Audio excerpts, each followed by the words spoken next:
Welcome back to Tales from the Lab, a veterinary podcast. As you may have noticed, we've made some exciting changes around here. I am your new co-host, Dr. Brad Ryan, Senior Professional Services Veterinarian at Antech Diagnostics. And I'm Dr. Holly Brown, a clinical pathologist and Chief Veterinary Educator at Antech. Together, we'll be discussing real patients and bring in expert guests to offer deeper insights into the laboratory diagnostics used to solve interesting and challenging cases. Tales from the Lab is a production of Antech Diagnostics. The intent of this podcast is to provide education and guidance with the understanding that any diagnostic testing and treatment decisions are ultimately at the discretion of the attending veterinarian within the established veterinarian-patient-client relationship. Just a quick note before we jump into today's episode. Our guest today is Meera Surendran Nair, who is employed by Antech. We're sharing this so you have full transparency about the relationships involved. Welcome back to another episode of Tales from the Lab. Today, we are being joined by a superstar at Antech. We have Dr. Meera Surendran Nair. She's the Director of Infectious Disease for Antech Diagnostics. She's also a board-certified veterinary microbiologist and immunologist. Dr. Surendran Nair is passionate about diagnostic innovations and collaborates to deploy diagnostic solutions, unraveling diagnostic innovation disease riddles. She nurtures diagnostic and antimicrobial stewardship. She loves to read when she has time, but she is a new mom. And so right now, as I understand it, Dr. Meera, sleep is a luxury that we sometimes get. Is that fair? Yes. Yeah. All right. So Dr. Meera, tell us a little bit about yourself, and then we'll jump into the topic of the day. Thanks, Brett. I'm very excited to be here. I'm a veterinarian. I'm a microbiologist. I'm very passionate about infectious diseases. I did my veterinary back in India and finished all my postgraduate education and residency here in the United States.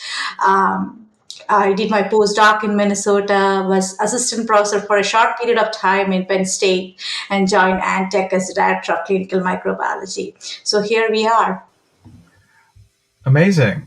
Well, the reason that we wanted to have you on is you've been very busy behind the scenes getting everybody ready for these updates that have happened to the minimum inhibitory concentration, or MIC, reporting. That's definitely been a big conversation across the hospital practices that I work in. And so we wanted to take this opportunity to learn a lot more from you about what this change is, what it means, why it happened, all of that stuff today. So to start us off, just for those who might be a little bit rusty, can you define for us what is minimum inhibitory concentration, or MIC, in practical clinical terms? And can you tell us which Antech microbiology panels now include an MIC value on their report? Sure. So when you think about minimum inhibitory concentrations, or MIC, let's start from what happens in the lab, right? When the lab grows a bacterium from a patient sample, in the lab, we determine the lowest concentration of an antibiotic that stops the growth of that bacterium.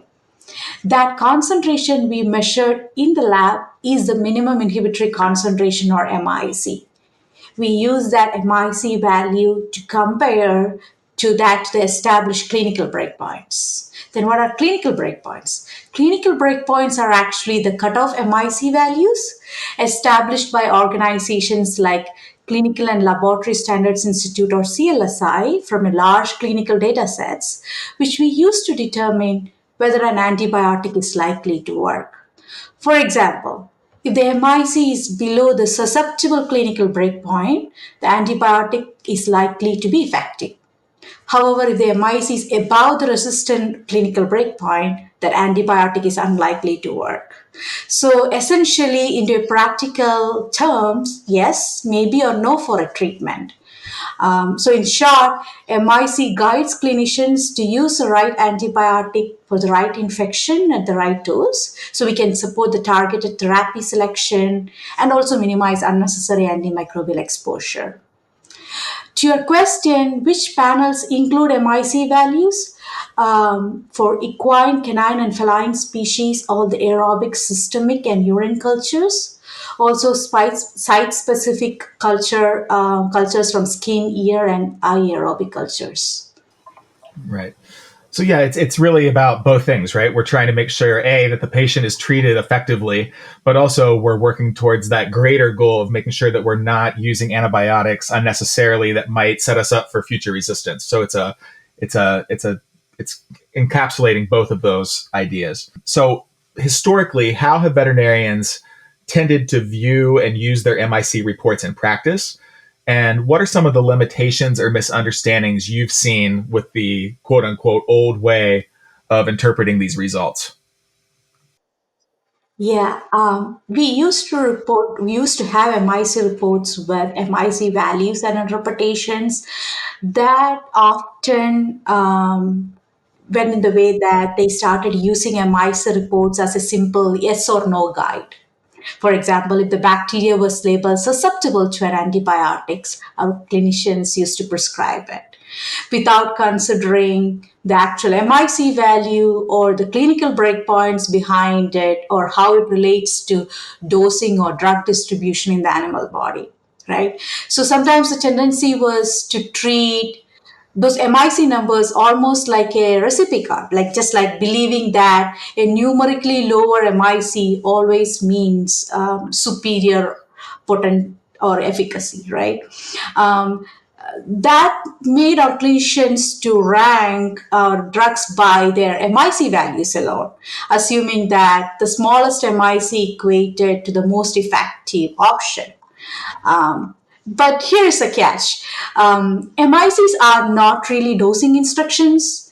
They are lab numbers. And when we chase the lowest value, we are missing actually the bigger clinical picture.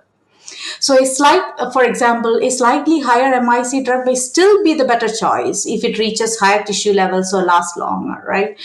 And the old way might also have ignored clinical breakpoints, which actually help translate our lab MIC data into practical guidance. So that also led to overlooking host factors or drug distribution. So, with the new changes, what we are aiming to do is to change that mindset. Just telling or emphasizing that MICs are just one piece of the puzzle. We need to interpret that alongside breakpoints, treatment guidelines, patient contest, and stewardship tiers. So we are striving to include all these pieces of the puzzle in our CS reports, like culture and susceptibility reports, so that we can help our clinicians actually truly guide responsible antimicrobial use. So Antech recently updated the way MIC results and breakpoints are reported. And that's what I've been getting a lot of questions about in the field. So can you walk us through what changed and why those changes happened, particularly how new breakpoints were selected, which ones have stayed the same, and which breakpoints have shifted the most in terms of clinical interpretation? Sure. As I mentioned, like we are trying to move away from presenting just MICs as standalone numbers. Now we report them alongside updated interpretive clinical breakpoints. So these breakpoints are based on the most current guidance from the Veterinary Clinical and Laboratory Standards Institute, CLSI. We have also introduced a suggested prescribing tiers adapted from European Medicines Agency to help guide the treatment choice. But I also want to emphasize here that the EMI categories don't really equate to treatment guidelines or doesn't replace treatment guidelines. It's just a guidance out there to use the lowest tier drugs when possible without compromising clinical care, which is optimal for antibiotic stewardship. Um, so the reporting format is thus designed to help the clinicians avoid using the low MIC wins kind of the mindset, instead focus on whether a drug is clinically likely to succeed based on the breakpoints at the standard dosing. So that's what changed. And to your question, what are the changes? I will kind of broadly divide them into a few categories. One is for some of the drugs, the breakpoints were lowered, meaning the reported resistance for bug drug combination increased. For example, aminopenicillins like ampicillin and amoxicillin have a lower systemic breakpoints now. What does that clinically mean is that the shifts means that drugs once considered reliable may now test as resistant under the new breakpoints, right? Prompting veterinarians to rethink their choices. Um, Second category is like some bug drug combinations now have veterinary specific breakpoints. Earlier, we used to extrapolate from the human breakpoints, for example, chloramphenicol. Now we have species specific breakpoints for the canine population. So these revised species specific breakpoints actually better reflect some achievable drug concentrations in the animals. The other common categories, like some of the breakpoints have now adjusted for different body systems, like urine versus plasma. So, for example, for aminopenicillins, again, we use different breakpoints for urine submissions versus tissue. Very noticeable change which you see in recently happened with the new guidelines is that for drugs like enrofloxacin and marbofloxacin, a new interpretation category has been introduced with new clinical breakpoints. It's called susceptible dose dependent, SDD or SD. What does that mean is it allows clinicians to use a higher or more frequent doses if the interpretation category comes under SD so that the MIC can still be achievable at the site of infection. So this is just for enrofloxacin and marbofloxacin, particularly for enterobacterial, Pseudomonas aeruginosa and Staphylococcus species for canine population. So just for 2 antibiotics against 3 bugs. Why all these changes matters clinically? This is more less about changing the numbers, but more about like having MIC values now contextualized within the updated clinical breakpoints so that we can help veterinarians to make decisions that are pharmacologically sound and clinically responsible. So we can reduce misuse and again slowing the development of resistance with a stewardship-minded prescribing practices supported.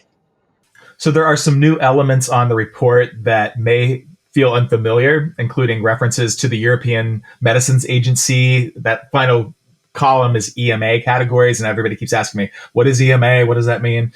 And what do these different categories mean, right? The nomenclature is different, and it's not exactly intuitive, in my opinion. So let's talk about those antibiotic categories and who is the EMA.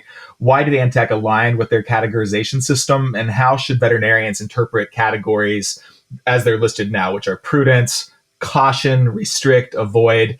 I think you might agree with me. It's not exactly as straightforward as we would maybe like it to be, but that is the standard, right? Yeah. So let's talk about that first. Yeah, sure. As you said, our clinicians now see new references to the European medicine agencies in our report. We actually tried to align our microbiology workflows with some stewardship frameworks, including new CLSI guidelines and antibiotic prescribing tiers, again, to support more responsible use and clearer clinical interpretation. To your question, who the EMA is, EMA is actually the European Union's medicines agency. They are tasked with safeguarding public and animal health and leading policy responses to antimicrobial resistance. So, aligning with stewardship categories, we want to bring a clear risk-based structure to the antibiotic selection and again reinforces the antimicrobial stewardship principles. To the question why we chose EMA, we chose EMA categories for their straightforward guidance. The source is less important than their practical role. We want to promote thoughtful, responsible antimicrobial use for every patient case. As I mentioned before, EMA categories don't equate to any treatment guidelines or they won't replace any treatment guidelines. It just, without compromising clinical care, can you pick the lowest tier drugs when possible, which is optimal for antibiotic stewardship? So that's the idea behind having those categories added to our reports. And how to interpret all these words, right? Prudence, caution, restrict, and avoid. These labels actually reflect EMA's categorization. I think my request is please don't let the EMA language throw you off. The terms like prudence, caution, restrict, and avoid aren't judgments on your prescribing. They are just reminders on how much stewardship is needed. For example, prudence means these are everyday first line choices. Caution signals you that you should pause and justify your use with the culture and susceptibility results. Restrict is more about reserve drugs for special circumstances, special clinical cases with clear evidence, and avoid simply flags medicines that are either not approved for animals or critically important for human health.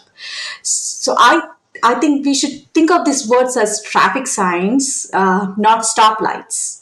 They should guide your decision making, but they don't shut it down. Yeah, that's perfect. And just also understanding that we're these terms are sort of in reference to each other, right? They're relative to each other, as opposed to, like, I think people see the word caution and maybe they think there's some inherent safety problem with this drug or whatever, or restrict. To me, restricted means don't use it, or you probably should not use it. And in a way, that is what it means, but not literally, right? It's used with a greater level of scrutiny than the category that precedes it. All right. Holly, is there anything you wanted to add there?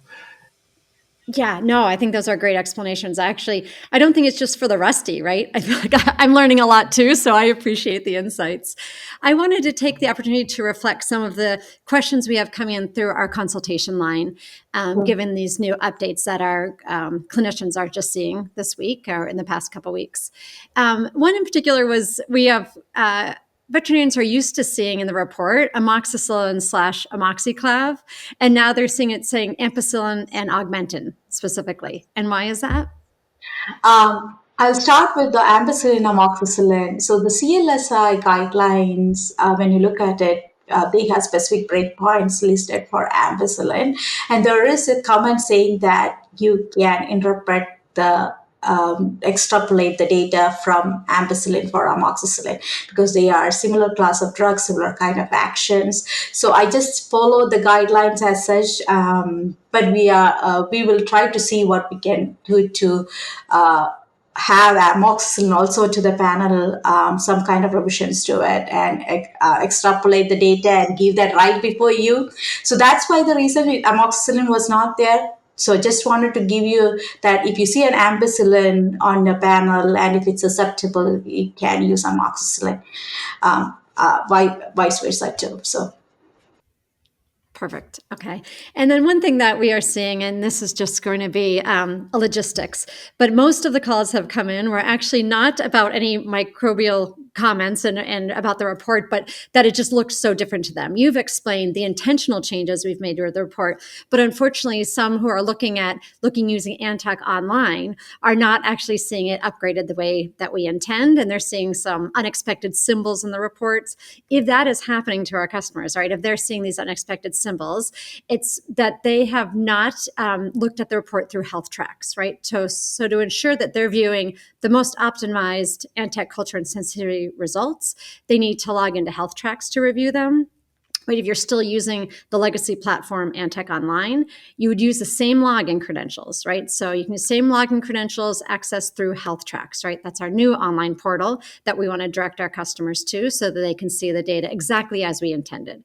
Right, so we want to ensure that they can bookmark it in all the workstations in the hospital, make it easier for those coming behind them to quickly and easily access those results and see them as intended, right? So again, any hieroglyphics not intended to be in the report, that's not one of our intended changes. We're looking through the old platform of Antech Online. We want them to update same login information into healthtracks.com, and then they will get that information as we intended. Yeah, and I just want to add Antech Online platform will not be enhanced. So we encourage you to go to health tracks, and also you can get that email, the PDF, you can get auto emails, you can subscribe to that, and you can get health tracks PDF reports emailed to the clinic as well. There is also a video walkthrough in the microbiology webpage, Antech Microbiology. You can search for it and you can find this right on the top. So that also explains a little bit about how you can access your reports. Thank you so much, Dr. Meera, for explaining all of these different nuances and making it so accessible for our customers. That is our aim here, right, is to use this platform to help answer some of the questions that we know are coming in from the field and to give them the top information. And you've done that for us. So we really appreciate your time today. Thank you so much for giving me the opportunity. And Please share your feedbacks, and happy to help moving forward. We can work together on giving the better medicine to our pets. Yeah. Thank you, Dr. Meera. Listen to new episodes of Tales from the Lab wherever you get your podcasts. And now you can also watch us on YouTube and Spotify. Be sure to like and subscribe for exciting new content. Share new episodes with your colleagues and follow us on Instagram at Tales from the Lab. That's TAILS from the Lab. We're grateful you're here.